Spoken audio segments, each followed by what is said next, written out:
everybody, your friend XJ-Icequeen Ninja Warrior is here with an all-new episode of Total Drama's Top Competitor. I don't really have much to say right here, but I do have a question.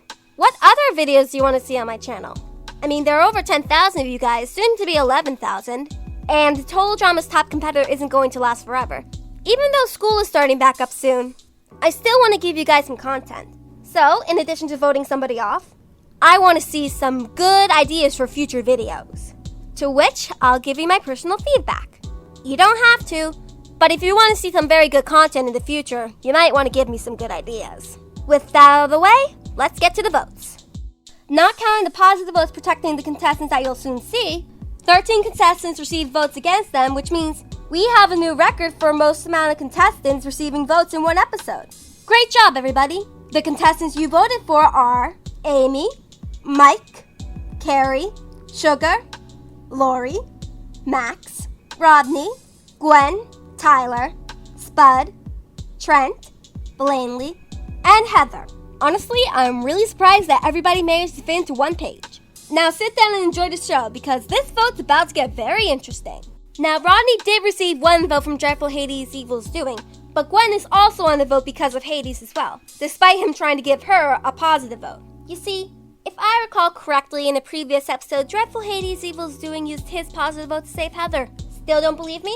Well, Justin happened to vote for Heather in this episode.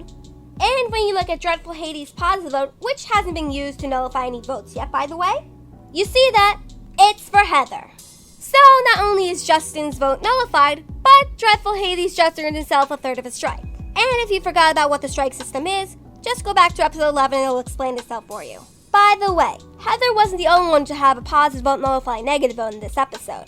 Trent also had votes nullified. He did receive a vote from Moriyoshi, but Tina Belcher decided to step in and nullify it. Moriyoshi's vote not only doesn't count, but both Trent and Heather have to be removed from the voting sheet, giving us much more space, especially once we move Spud down to make even more room.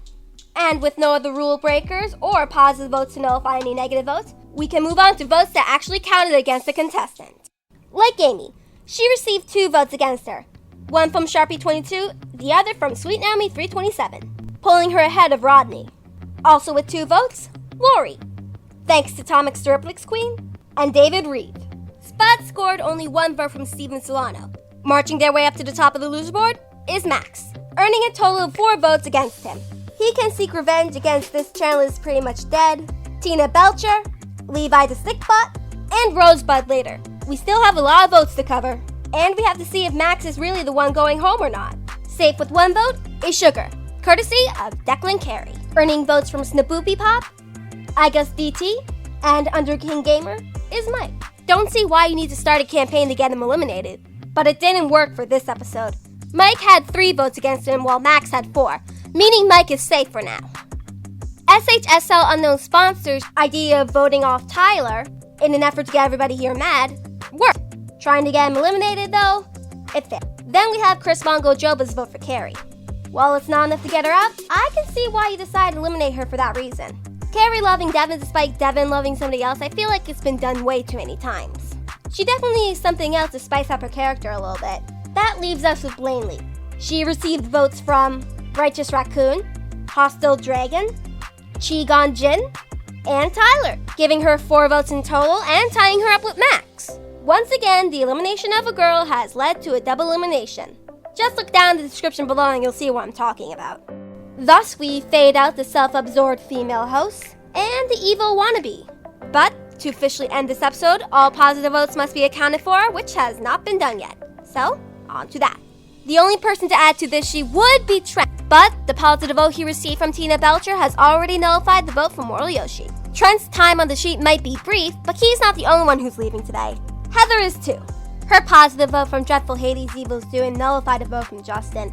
You probably remember that from earlier in the video. So, those 2 are faded out, and we have a little bit of rearranging to do. Much better, but we're not done here. Owen received a positive vote from Levi the Skipbot, giving him a total of 2, and Lashana received 1 from Under King Gamer, leaving us a new record of 3 positive votes per player. That's all I have to say for this episode of Total Drama's Top Competitor. Be sure to vote out one of the remaining contestants you see here in the comments below. And if you have any ideas for future videos, let me know. This has been an Ice Queen production. What's this for now?